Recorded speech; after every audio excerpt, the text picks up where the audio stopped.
Good evening, folks, and welcome once again to the DeFi Collective with your hosts, Robert Vaughn and Alex Jewell.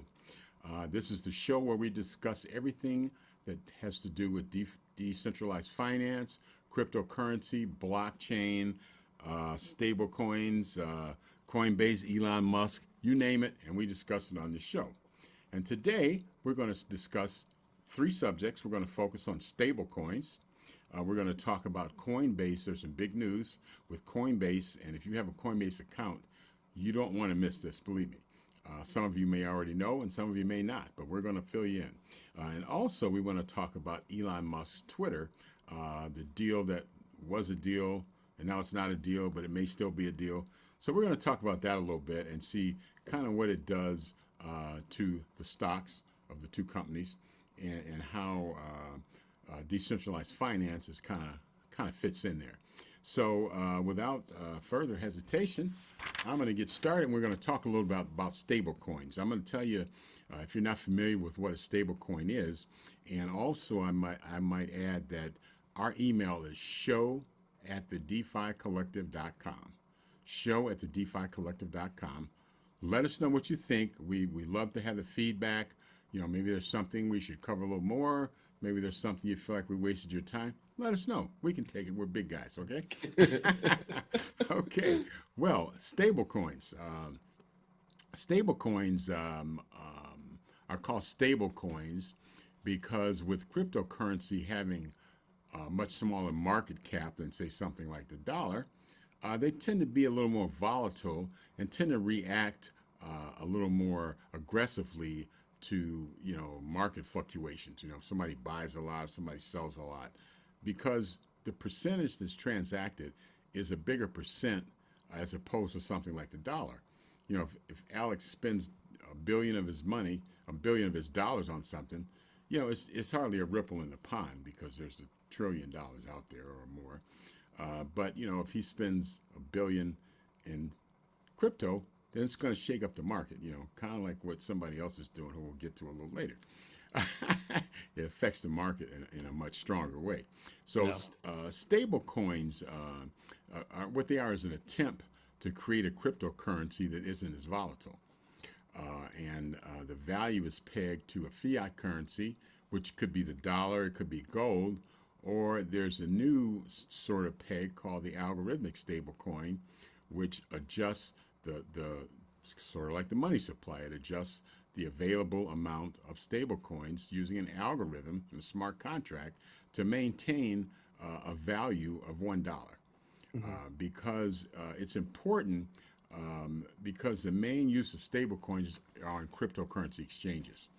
And since, crypto, this morning I might say, hey, Alex, I'll give you 10 Bitcoin for 800, Ethereum or something. Well, this evening that might have changed a lot. So what stable coins do is you can exchange the 10 Bitcoin for the equivalent amount of USDT, which is pegged to the dollar, and then you can use the USDT to buy Ethereum, and you will get the value of the dollar value of the USDT in Ethereum. So stable coins are, like I say, they're mainly used on cryptocurrency exchanges when you want to buy different currencies or you want to make a transaction.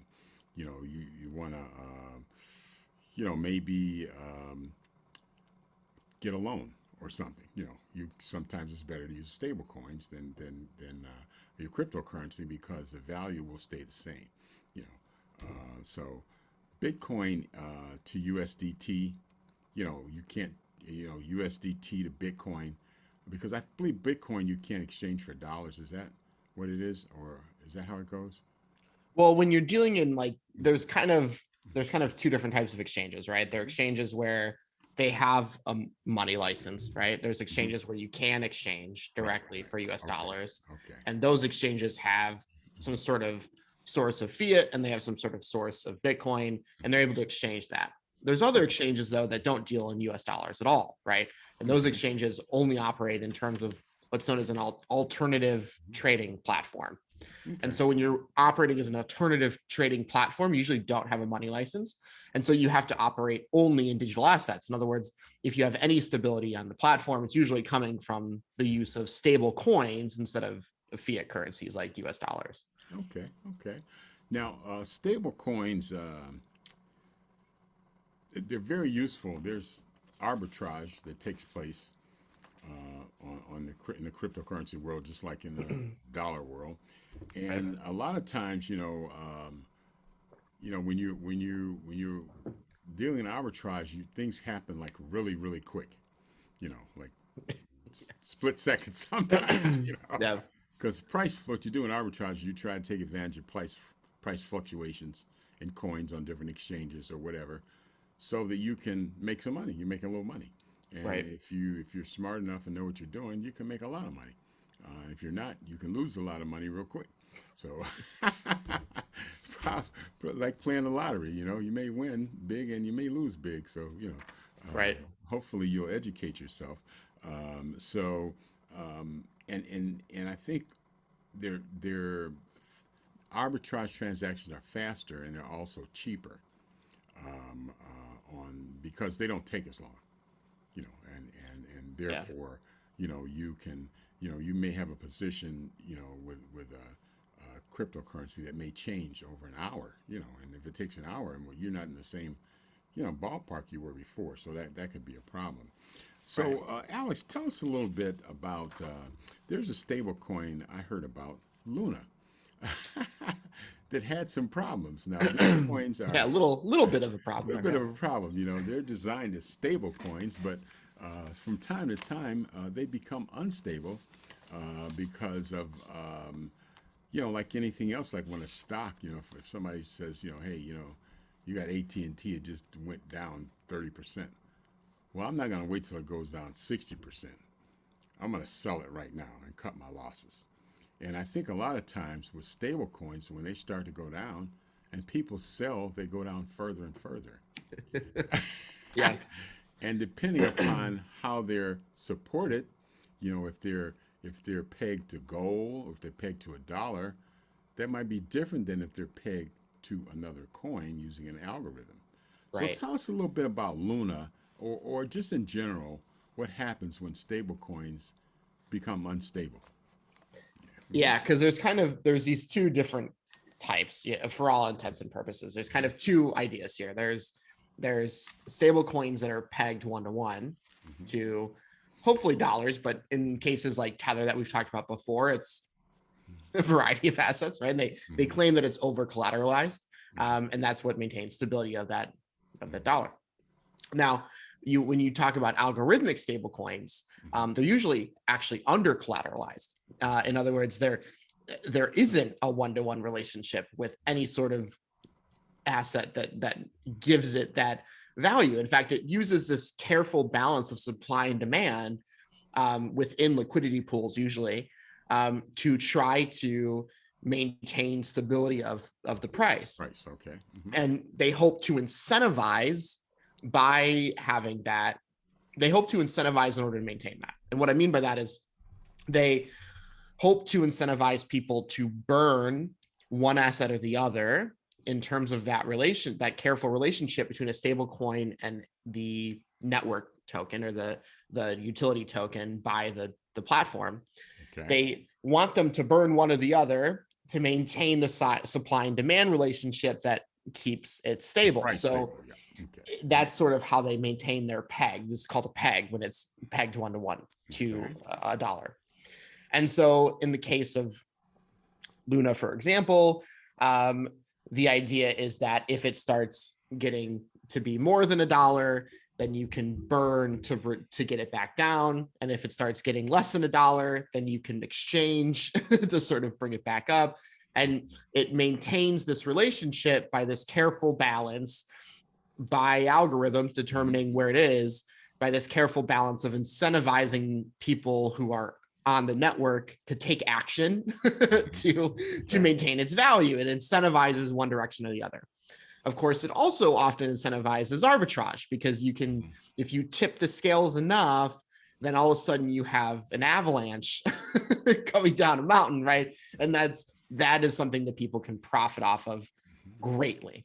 In the case of Luna, which lost 99% of its value, and became very unstable. It lost it pretty quick too, if I recall. It was very quick, because when you're dealing with crypto, you're dealing with immediate these transactions happen immediately, things respond immediately, and people have stop losses set up that start kicking in, right? And this was a relatively coordinated attack. They got maybe $1 billion of UST, which was the Terra stablecoin. They borrowed about $3 billion of Bitcoin. They dumped the Bitcoin. And what happens when you dump that Bitcoin is it kind of kicked in a pretty complex set of events, because Terra had backup stores of Bitcoin as a way of like kicking in to start maintaining stability if something dramatic happened. So this was the groundwork. They get a bunch of Luna, or they get a bunch of UST, about $1 billion of it. They get about $3 billion of Bitcoin, and they dump the Bitcoin. Okay, now nothing's happened to UST yet, but this provides the groundwork for what happened next. So the liquidity starts moving between Luna's pools on Curve. Curve is a DeFi platform. Okay, so they have these pools in Curve. These pools are what maintain that relationship that they try to incentivize. And these attackers start clearing out all the Curve liquidity first. So then they start dumping that, their UST on Binance. So this peg relied on Curve liquidity to react, but it didn't have it because they just took it.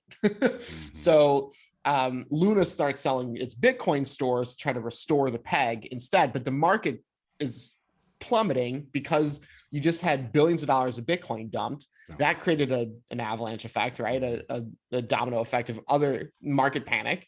Then you have that much Luna dumped, which was the largest algorithmic stablecoin. So in the midst of market panic, Luna's trying to sell their Bitcoin reserves to try to get liquidity, but their Bitcoin reserves are quickly plummeting in value also. And so they can't keep up because everything's just falling at the same time. Yeah. While all this is happening, the attackers are shorting Bitcoin. So this is creating an even worse effect, because not only did they dump all their Bitcoin, but now they're shorting it, taking advantage. To go down. Yeah, they're taking advantage of the mess that they've created. So Luna's dumping Bitcoin now.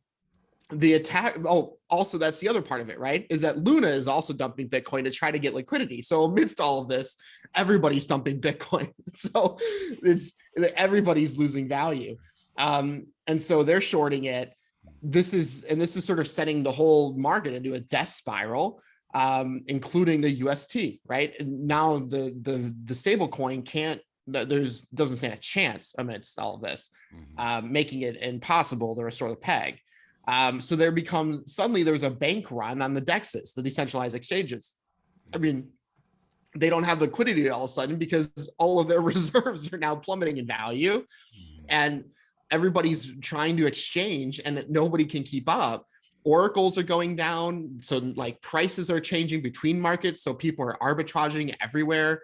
And it sort of just created this extremely serious situation. So that by the time that Luna realized what was happening and stopped selling their Bitcoin to try to stop it, it was too late.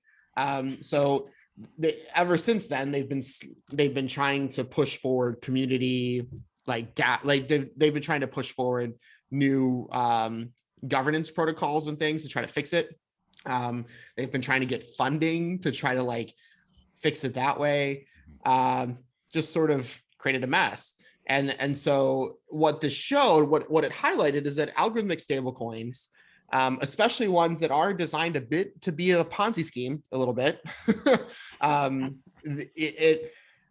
it creates opportunities for, if you have $1 billion sitting around and you want to cause havoc, even if it's decentralized, you can, because if you create the right reactions that sort of compound on each other, then you can create the type of scenario where something that was designed to be stable can't be stable in those conditions, right? It's sort of like when a ship gets a hole in the wrong place, and in process of trying to fix the hole, things start sprouting up, and then all of a sudden you've just got to, at that point, you're abandoning ship because things going down, And so That's what happened, and that's where it highlights the big difference between algorithmic stable coins, which clearly aren't quite there yet in terms of how do we solve some of these problems, how do we prevent things like that, versus actual stable coins, including Tether. Despite all of its problems, Tether lost a little bit, but it's still stayed. That mess hasn't hit the fan yet. Solvent, yeah. Right. Solvent, yeah, yeah. And sometimes this can be predicated by something that has nothing to do with somebody with $1 billion. It could just be that Bitcoin starts to go down, Mm-hmm. and they don't have the necessary resources to cover the liabilities that they owe people. Yep. So they have to sell Bitcoin, which makes it go down further. Right. So on the one hand, this can be intentional arbitrage, Mm-hmm. if you got $1 billion, and sometimes it can be a true black swan, something Right. that just happens, Right. that doesn't really have any specific cause. It just, it's just something that happens. Somebody could just say, well, I'm going to sell $1 billion in Bitcoin. Somebody else can say, well, if Elon Musk is selling $1 billion, I probably should sell my 25 million too, and then it's so on and so forth, and it starts to go down. But stable coins that are pegged to either fiat currency, such as a dollar, Mm-hmm. or to gold, are necessary in this decentralized finance world in order to have liquidity pools run properly. Would you say? I mean, because of the exchange that takes place, you want to maintain the value, and this is probably the only way I know to do that. Yeah, even if it's, so we still think about a lot of things in terms of like Mm-hmm. $1, right? Because we're still, in terms of our current economic system, the US dollar is still what most people frame. That's what you think of the price of Cash anything. is king. Right. Right. It's still our frame of reference in terms of Uh-huh. existing economy is that we still think about things in terms of how many dollars is that, right? Right, And right. so the way that our stability is imagined, even in cryptocurrency, the stability is imagined in terms of US dollar pairs. And this doesn't necessarily need to be the case. You could use anything that's stable. You could create stabilized assets that don't change in the amount of liquidity that exists. In other words, it doesn't need to change in value compared to something else. Mm-hmm. So you can have stability other ways, but in terms of how we think of it, stable coins pegged to a dollar right now is still the best way for people to understand it. Mm-hmm. So that's ultimately what allows liquidity pools to work, To function, okay. to function that the way they do. Yeah. Right, okay. And liquidity pools help us do things like get a nice interest rate on our money. Right. Yeah. If you're providing, or allows you to swap. Like if I want to swap a token for another token, let's say I want to swap, Solana to something else to buy Solana domain name, I need to swap to that existing currency for that domain name registrar to buy it. There's like all sorts of reasons you need to swap between currencies for different functions or different things you want to buy or different marketplaces, or let's say you want to provide to a liquidity pool. If you want to provide to the liquidity pool, you have to swap to the other asset in the liquidity pool so that you can provide both within ratio, right? So there's all sorts of utilities for, swapping. And that's really, liquidity pools are great for being able to allow swapping in a decentralized world where you don't have a bunch of reserves sitting in a centralized entity somewhere. Right, okay, all right. Well, stable coins. Stable coins 101. It's something that if you're not familiar with, you probably will be soon. And what we try to do on the show is we try to report the latest news on various subjects related to decentralized finance. And we also try to tell you things ahead of time that might be coming down the pike that we think would be of interest to you. And I think money is of interest to everybody. And, decentralized finance is kind of the way that money's going. So hopefully, we have over 100 videos on the DeFi Collective on YouTube. Go to the DeFi Collective and we cover a number of subjects, such as how to keep your money, you know, and that sort of leads us into this next story, Coinbase. We have certain exchanges that will hold your money for you, or you can have a cold storage wallet that you can put your money in that you can keep. And a cold storage wallet is a very small, it kind of looks, do you have, I don't have one handy. Do you have one? Okay. Yeah, that's a cold storage wallet. You could keep $1 billion in there Yeah. digitally, and it will be protected. Right. When you have your cryptocurrency on exchanges, it's usually pretty safe, kind of like with the banks. But you asked my grandmother about the bank of 29, and she doesn't trust banks, and she hadn't trusted banks for a long time. Banks fail. Um, they almost failed in 2008, but they said, "Hey, we're too big to fail. Give us a couple $1 billion, and we'll call it even." Awesome socialism happened. Yeah, give us some corporate socialism, man. But don't tell anybody because we're not for socialism. That's not Right. for us. Yeah, but the largest U.S. cryptocurrency exchange, Coinbase, they had a 40% drop in trading volume in the first quarter as 2022. Is what they call crypto winter set in because typically this time of year, the first quarter crypto kind of takes a little dip and things kind of slow down, the volume kind of decreases. And also their revenue was down 35% year over last year. So they had a net loss of $430 million. And it's crazy because they just went public, earlier this year or late last year? Yeah. Yeah. And when they went public, Bitcoin was at $67,000. Yeah. Well, now it's at 30,000. Obviously, they lost a lot of money with Bitcoin, like everybody else who held it to try to make money and not held it for long term. Yeah. And that's what happens sometime. So they had a net loss of $430 million, and Wall Street had projected they would have a net loss of about 50 million. Most of it was from trading fees. They fell 35%, and analysts had expected 1.5 billion. They only got 1.2. So anytime you do worse than the analysts expect, then Bear Stearns changes it or whoever.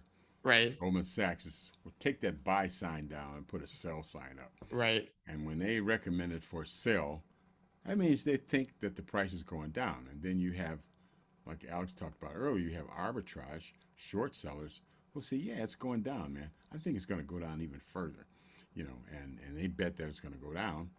And if, like the GameStop Robinhood deal, if you bet on the other side, it's going to go up. You can make a ton of money. Yeah. Yep. you know, but with Coinbase, it kept going down, and it's down 71% on the year, and it went down another 25% on May 11th. They're down 83% from November 2021. They were a high of $368.90. Now, Coinbase also said that, it said, some people think it's like a black swan event, something that just happened. Well, that doesn't help you if you're going to lose your money. You don't care if it's a black swan or blue swan or a yellow swan.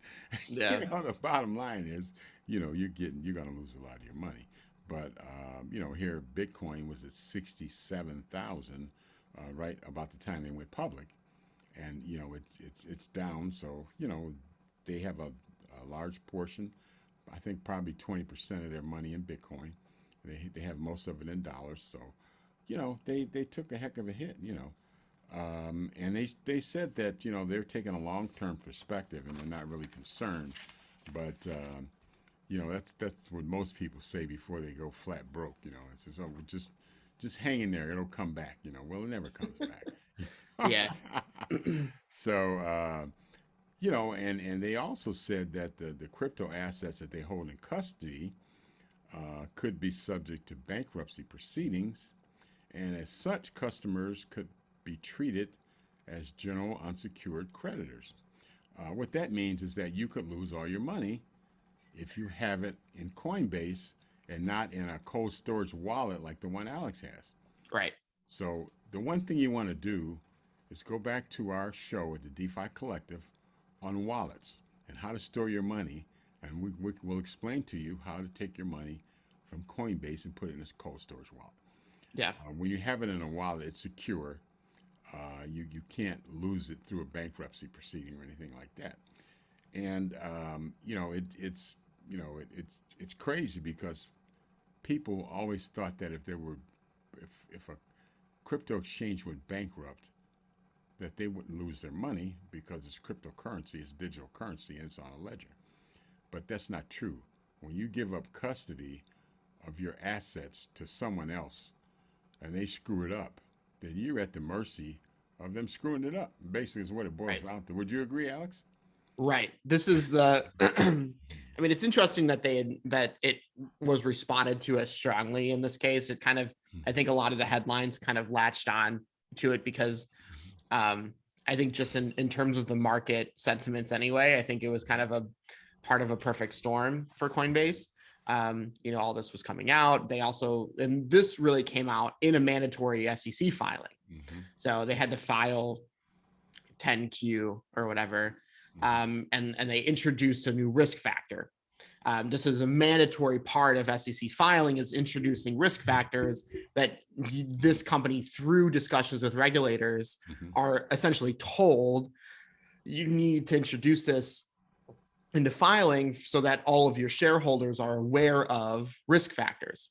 And so they did that. And when they did that, this risk factor that if they end up in bankruptcy court filings, as you mentioned, and the court could, it may not, but the court could technically decide that those assets are lost, that those assets are actually Coinbase's and not the users. And so this is, it's not likely. It's very, very, very unlikely that a company like Coinbase, being the largest exchange currently, would end up in that situation. And Alex, let me just interject. I got a question for you. Yeah. Are they too big to fail? No, I don't think they fall into that category yet. I mean, essentially because they're not funded in any way by, they're not stood up by the traditional banking system as strongly. Of course, some of their investors are traditional finance. But I think Coinbase still falls into that like tech company sort of category where, like Netflix or somebody else who could probably fall flat on their face if the right circumstances happen over the course of probably years. Right. Could we see more regulation coming, do you think? I don't know if there's going to be more regulation. I think they're just going to keep refining regulation. Right. Okay. A lot of us, like I work, our company that I work at, we actually are in a trust organization with Coinbase, Gemini, Kraken, Binance. We're all sort of together in this regulatory process, and we all have to follow what's known as travel rule. Really, their biggest concern is like anti-money laundering, stuff like that. So, our KYC, know your customer, and anti-money laundering regulation, those are things that we have to follow strict rules about. We meet with regulators. We have software set up that we all share. Actually, a lot of the exchanges, we share services, technology services with each other in terms of recognizing bad actors in the system and blacklisting those addresses. And so that's how we all kind of stay in regulation. So yeah, I don't think there's going to be, I don't think the government's going to regulate more in ways that will impact companies like Coinbase. I think they're going to regulate more in ways of identifying fraud and cutting down on that. So you see companies like, you see organizations like our law enforcement or security agencies. You see the IRS, you see them beefing up because they're going to be cracking down, and maybe in those crackdowns they'll identify holes that there aren't regulation around that there should be. So like this Luna situation, right? Currently there aren't SEC filings or like anything happening, and there's people, I mean, there were suicides involved in terms of this event. So it kind of harkens back to people jumping out of windows in stock market crashes, right? I mean, I could see somebody losing your life savings. I mean, right. And you're 70 years old, you're 75 years old. You thought you this was go stable. back to work, I mean. Yeah. You thought this was stable. You're setting up college funds for your kids, and then all of a sudden it's gone and it's down 99%. Like that's not a good situation for somebody to be in. And you kind of, there's this ethical question of like, who's held responsible for that, right? Who's held responsible for the fact that you've created serious impact on many people's lives. And we're talking about Luna, not Coinbase. So just right. Yeah. Talking about Luna. Coinbase, yeah. So, but Coinbase in terms of as a company, obviously Coinbase isn't creating those scenarios as an exchange for people. Coinbase is not, they haven't issued a token that somebody would be investing in. They're not going to be held responsible for things like that. So the regulation around Coinbase is really going to continue to get refined around knowing your customer, KYC, and anti-money laundering, AML. And that's something that they're already working on. They work closely with regulators already. So I don't think that's going to happen. But I think that overall, there may be a shift in terms of how retail investors put money into crypto or use crypto. And that is a broader spectrum of, that's more of a 5 to 10 years. Are people just going to have an app on their phone where they exchange it that way through Coinbase? I don't know. Like it may be more contextual. It may be more ownership. Everybody may have some sort of wallet that they use for all their identity management that is more decentralized, because essentially all Coinbase did is it recreated the idea of a central bank that just happens to be for crypto. It centralized or re-centralized, right? A decentralized function. Exactly. Exactly what it did. Right. Yeah. So if we can make it easier for people to use decentralized technology and not have to re-centralize it for convenience, well, all of a sudden Coinbase is out of a job, right? So that, I think that's where you have probably longer term risk factors around Coinbase. But in the meantime, the risk factor is if catastrophic events happen that plummet the price of crypto, and suddenly nobody's using the platform, and all of their own reserves at Coinbase are now worth way less, and they have to lay off thousands of people, and they have to file for bankruptcy. In that rare instance, there's an even rarer instance where the court will decide that nobody's assets on the platform belong to them because Coinbase holds the keys to them. Right. Okay. Those are Coinbase wallets, not yours. Not yours. Okay. Yeah, and I think there's the market in general is probably, or stocks in general are probably cost more than they're actually worth. There used to be, stocks used to use a price earnings ratio, where now they use more of a projection. If they used a price earnings ratio, Tesla stock would be down about 90%. If the company value was based on what they actually earn, and typically, there were different ratios for different businesses. For instance, for an auto dealership, the company was worth 14 times what you earn in a year. So if you earn $2 million in a year, your dealership was worth $28 million. And there are certain standards, business standards for every company, but I think they've kind of gotten away from that somewhat for several reasons. But I think, Coinbase may not be worth what the stock price is, because in a stock price, if you look at Tesla and SpaceX, they're worth what people think they're going to be worth in the future. And so you're paying a premium now for having that stock because it's going to be worth more in the future if you believe Right. that. And it's the way that's the way it is with a lot of companies. But I think to Coinbase's credit, their assets, probably with companies there are a bunch of different ratios you look at to sort of examine the general health of a company. There's Yep. the price earnings ratio, what's called a quick ratio, assets to liabilities, day sales uncollected, how much money you got Debt. out there coming in, so on and so forth. There's like 100 of them. Right. But the most important one is what's called your quick ratio, your assets to liabilities. Now, Yep. to Coinbase's credit, they have 6.1 billion in assets in cash, that's dollars, and only 1 billion in crypto. That's Yep. held for investment. So I think they're in a pretty good position. They are. Yeah, it's very unlikely that they'll go It's very bankrupt. unlikely they'll go bankrupt. Yeah, it's very unlikely, and so that's why this is a mandatory filing from the SEC that this came out in. Mm-hmm. You read any mandatory filing from any company Mm-hmm. that the SEC makes them file that talks about risk factors, Mm-hmm. and if you took any of those out of context and turned them into a scary thing, Mm-hmm. you think the whole world was burning, right? So it's important to be realistic, of course, of like, is the largest crypto exchange that has $6 billion in non-crypto assets even going And they have to, a very strong, because they don't really, for instance, their assets, their cash is equal to 1/3 of the stock's market cap, Mhm, which is a pretty strong position to be in.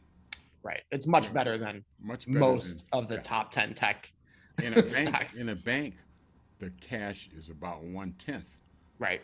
of the market cap of the stocks. Yep. Because of the they have to keep 10%, and they can only loan out. If they have $1, they can loan out $10. Basically, is what it boils down to. Yeah. And so they're in a pretty strong position. They're in a much stronger position than some of the other investment houses. That deal in treasuries. Yep. With the rehypothecated treasuries, where I can get $1 billion in treasuries and I can loan out $1 billion to 10 different people, or 15 different people. And as long as nobody asks for the treasuries at the same time, and asks for the money at the same time, I collect interest from 15 different people. Right. And if you get, say if you get 10% interest, you're getting more interest than the actual treasuries that you hold. Right. And the only way that the cards crumble is when everybody asks for their money at the same time. Some bad news comes out and says, hey, Right. Robert's, investment fund is a little screwy, you know. But it's something everybody does. And you talked about this before with gold, how Yep. gold futures don't represent the amount of gold that's actually held, which is much less Or that we even know of to exist that on we the even know. planet. Yeah, we don't even know. That's why nobody, it used to be when I was a kid, it was like, when I was younger, how much gold is in Fort Knox? Well, nobody really knows. We know that Nixon took us off the gold standard because when people started demanding gold for dollars, we couldn't cover it. So he said, you know what? We're going to stop this crap right now. We're off the gold standard. So, we know there wasn't enough gold to cover the dollars, but we don't know how much gold was there. Right.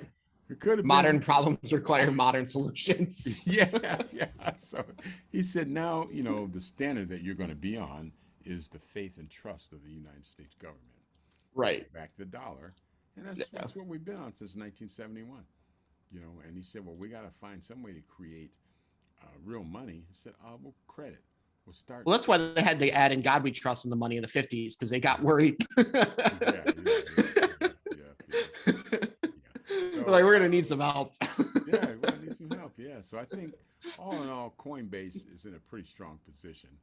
Right. When you look at different investment firms and different banks, there's a lot of people that's going to bite the dust before they do, I think. Yeah, definitely. They're not top of the list in terms of companies in trouble. So, But I think the news, when news like that comes out, people tend to panic, and they panic. Even the way the news handled the price drops in the crypto market overall, right? They purposely use very strong language in terms of how they talk about it.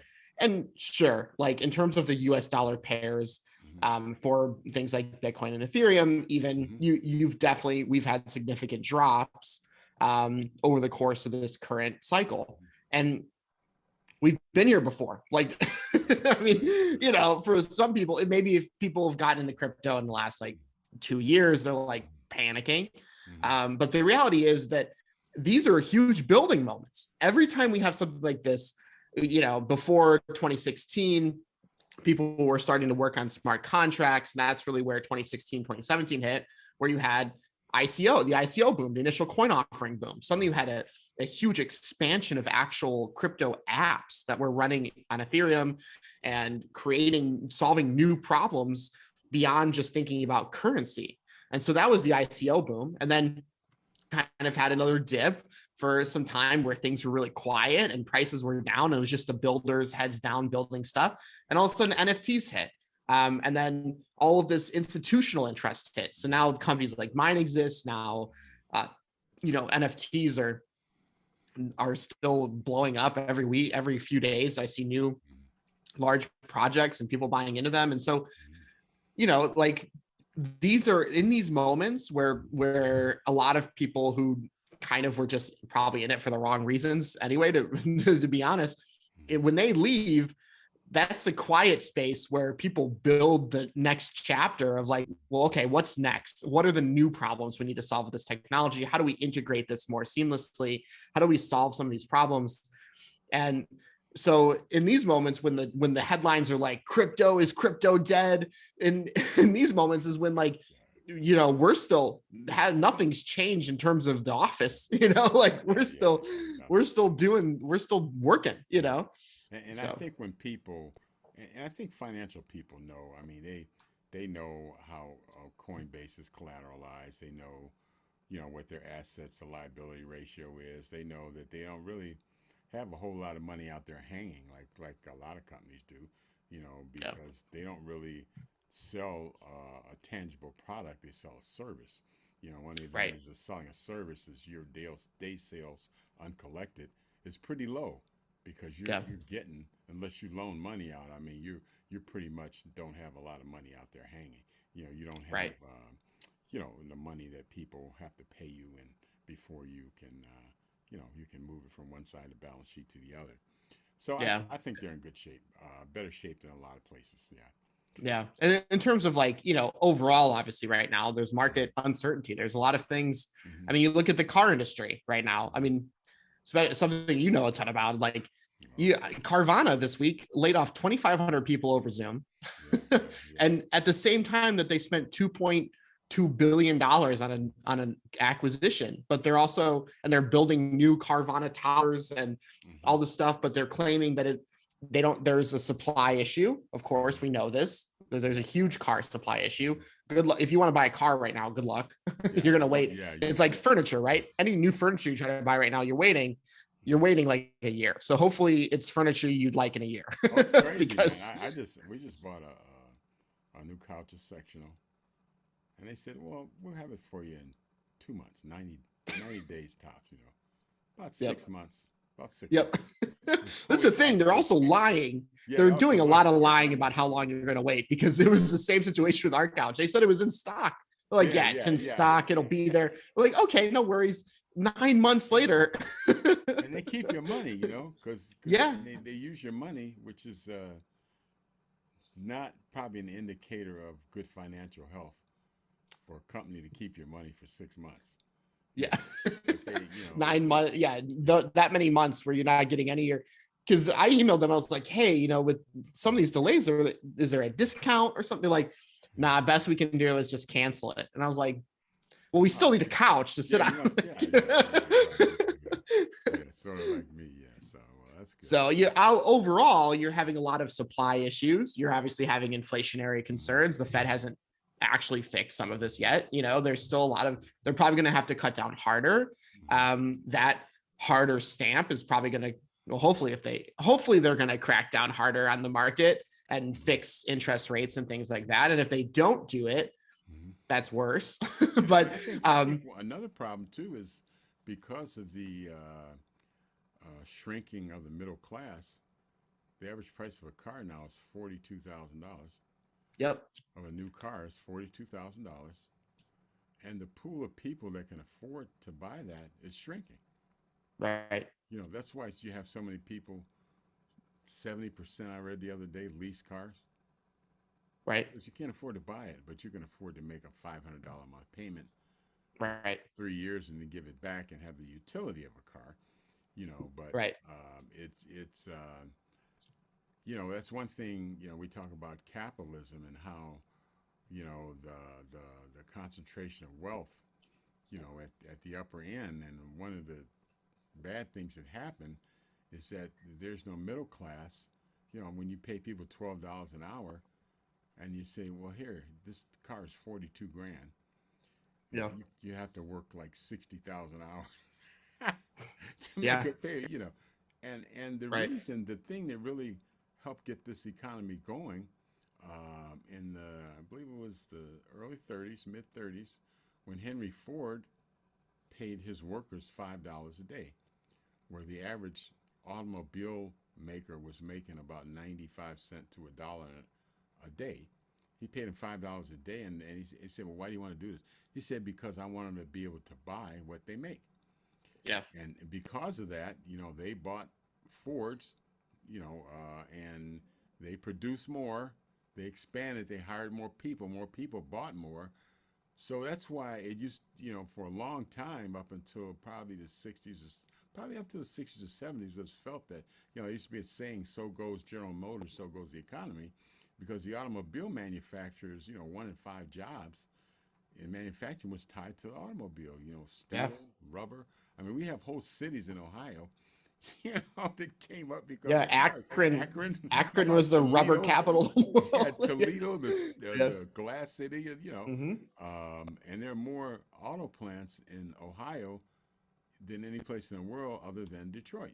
I mean, other It's than how my Detroit. my grandfather got into politics. He worked his way up through Ford and the unions, Mm-hmm. and he ended up, union boss. He ended up meeting the Kennedys and like ended up, in politics by happenstance, just Oh yeah. because he kind of, worked his way up that way. And so a lot of Ohio, even the political side of Ohio, Mm-hmm. was driven by, pun intended, driven by the auto industry. Oh yeah, yeah, So, it was, yeah.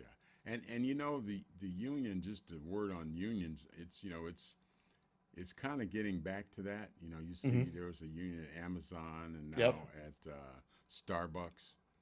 And so I think it kind of goes in cycles. When people, you know, when they get, I guess screwed is a good word, Yeah. long enough, they look for a way out, and the way Right. out, as some people say, are with unions so they can make more money and have health care. Because all those things that we used to take for granted, when you got a job, a pension. A lot of companies now don't have pensions. They say, we'll give you X amount of money, and we got this 401k with Fidelity, and if you save a little and we put a little, and you get a little from Social Security, hey, you can probably eat when you're 65. Yeah, you could probably So get your lean cuisines when you're. yeah, yeah. So Yeah. okay, and real quick, I just want to have a word about Elon Musk's deal to buy Twitter. Um, it's on, it's off, it's on, it's off. Twitter stock went down 20%. So what he initially offered for it, he said it's not worth that down because the stock went down. And it probably would have stayed up if they knew he was going to buy it, but there was uncertainty. Anytime there's uncertainty in surrounding a stock, it typically goes down because people want to hedge their bets, and the short sellers start taking profits. You know, Yeah. um, they went up when he said he wanted to buy it, and they start taking their profits, and it goes back down. Well, of course, it's not worth what it was when you said you wanted to buy it. Well, Elon loves to do this kind of stuff. I mean, Oh he yeah. like I don't know if he just like gets a kick out of it or like what it is, Well, it makes but money because at the yeah, same of course. time, Yeah. Tesla stock went up 8% because like you explained earlier, he had to use Tesla stock Right. As collateral. Yeah. as collateral to get the money to buy Twitter. You know. Yeah. He got a bunch of margin loans on his existing assets. His existing assets are what? Tesla stock, right? So, Right. Yeah. 12 billion of that Mm-hmm. were, it's margin. It's collateralized by his Tesla stock. So if that's not going to go through, Mm-hmm. his Tesla stock looks a little bit more valuable, of course. And, and So I just want to mention, not to cut you off, but he has to pay a $1 billion penalty if he doesn't go through right. with the deal. Yep. So you can pay $1 billion if you make 3 or 4 billion on increasing your Tesla stock. Sure. Yeah. So I'm wondering sometimes, is that where this is going? You know, I don't know. Like, I feel like because it would help the price of Twitter also if he pumped $1 billion into Twitter, because he still owns, personally, a lot of Twitter. Even right. if this deal doesn't go through, Right. if he pumps $1 billion into Twitter, he could possibly make that back in the stock rise from Twitter. I don't know. Maybe it's true. Yeah, and he's under investigation already because he waited too long to report. Yeah. But the other issue is he's actually trying to take this through court to claim that Twitter had misled investors when they talked about the percentage of fake users on the platform, of bots. And the reality is that it's extremely difficult to actually get an exact number of, but if they knew all the bots, they would shut down all the bots, right? They would. So it's very hard to get an exact number of bots. Mm-hmm. They claimed that it was arguably it's lower than what it probably is based on like independent researchers who have studied it. Of course, Twitter would know the best about how many bots are on the platform, but it's impossible to prove that they would have to prove that Twitter intentionally misled. In other words, they'd have to prove that Twitter knew about more bots than what they reported, which is very unlikely. So he's going to waste all this time tying this up. He already waived his right to due diligence. So as part of the deal, he waived his right to due diligence. Why? The court's going to throw that out. There's no way he's going to drag that for very long if he already waived his right to it. So he can't go back now and claim that they misled him when he didn't, he waived his right to it. So such a mess. So yeah, the reality is that Twitter, here's the thing. If he does try to keep pushing this through, Twitter has two options. They either just accept a lower price or they accept $1 billion fee from him. And they could do either one of those instead of pushing this through court if it's going to take a while. So there's three options. It's either going to settle now at the price they agreed on because Elon realized he's going to lose. Mm-hmm. He's either going to not do it and he's going to pay $1 billion, or they'll settle for a slightly lower price just to appease him and get it over with. Right. And I read some news that some of the investment houses feel that if he does buy Twitter, it's really going to go in a tank. Because a lot of people are saying if he buys Twitter, they're out, and it's not all just because he's going to let Trump back on. Right. They just said they don't like the way that he does business. No, he does. He doesn't know how. Twitter, then they could lose a number of people from using. They're going to lose their top staff. First of all, a lot of the people that work there don't want to work for Elon. Right. He's going to probably do. You know what they're going to do, right? Go start another. Start there. Yeah. Start Twitter too. Yeah. Well, they'll go start another company, and right. Non-compete agreements. Very hard to uphold. They've been struck down a number of times over the last 10 years. Especially in California. Yeah. You can't say, hey, Alex, you work for me, and you can't ever start your own company for 10 years. No. Yep. I think you got 6 months now, which is about enough time for you to plan it. Right. So this is very interesting, and I think Elon, he's good at manipulating the markets. He loves it. He eats it up. If you look at, I say, well, he's the richest guy in the world. If you look at the amount of money that his companies actually make, it's not even close to Apple. But no, his market cap of stock is more than Apple, I think, a little bit, because he just knows how to play the markets, man. But eventually, it kind of like reaches an equilibrium. Hmm. You know, so eventually everything sort of like balances out. And so, you know, he could be down quite a bit of money, you know, if when this thing finally plays out. And to him, I don't know why he would want to do it because it's like a no-win. You know, if he doesn't buy Twitter, you know, Tesla may go up a little bit. Twitter's going to go in the dumps, and Tesla will eventually come back down. Because I'm sure, just like people are looking at Twitter, they're probably going to take a look. Like he says, he's under investigation. You know, and you know the thing about being under investigation is a lot of times they may not get you for what they investigate you for, but they might get you for something else. Especially when you've been openly taunting the SEC for a Oh, decade. yeah. They're just looking. They'll find anything at this point, Oh yeah, probably. and So I guarantee you they'll find something too. yeah. So if you, I don't want to say it's a good time to dump your Tesla stock or your SpaceX, but you might want to, you know, buy some, might short sale down the road, get some. Let's just say there's a lot leads. of car companies coming out with electric cars Oh this year. Even yeah, I mean, yeah, every single one of them is coming out. There's new electric car companies. yeah. All of the other traditional car companies are all issuing their top of the line. Like they're issuing not just cheap car companies, like not just the Chevy Bolt or Volt. Like you've got Mercedes, you've got Volvo, you've Everybody, got BMW, Volkswagen, yeah, Volkswagen, everybody. which owns Volkswagen owns Lamborghini. Yep.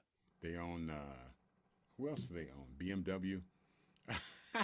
Yeah, They they all own like have the their top of best the car line companies in the world, and they luxury know how to electric make vehicles. cars. Yeah, yeah. Yeah. They know how to make cars, so it should be interesting, you know. Yeah. And I guess market manipulation is one way you can kind of stay on top, but eventually, you know, somebody's going to come out with an electric car for 25 or 30 grand, and everybody's going to want it, you know. Yeah.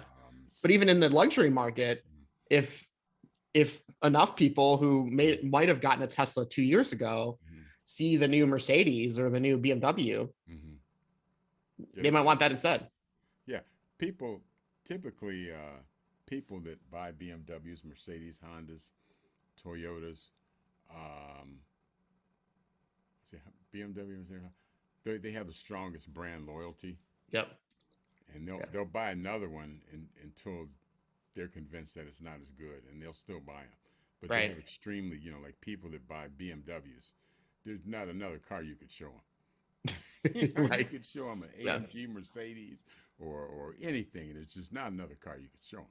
Yeah. So I'm sure if they come out with an electric car that's under 80 grand Hmm. or 70 grand, they're going to sell a ton of them, you know. Yeah. And Tesla is, I mean, they're out front now, so I guess that's why Elon is buying a lot of um, lithium mines, Yep. lithium mining stocks. Yep. But now I guess the mineral is cobalt because the Yep. next generation of batteries is going to use cobalt. So I guess they're fighting over the cobalt now. And it just so happens that Buffett owns a lot of cobalt mines. So Yep. that should be interesting. You know. Okay. Well, we could go on about this for a long time, but you know, we appreciate your time, but unfortunately ours is up. So we have to go. But we certainly appreciate you watching. Go to YouTube, the DeFi Collective, and please like us and subscribe. And also, show at the DeFiCollective.com is our email. Show, SHOW, at the DeFiCollective.com. Let us know what you think about the show, what you thought about today's show. If there's a subject you'd like for us to cover, if we don't know about it, we'll learn about it and we'll cover it for you with facts. So we appreciate you tuning in, and until next time, I'll say goodbye, and Alex, we'll see you next time. See you Thank next you time. so much for watching.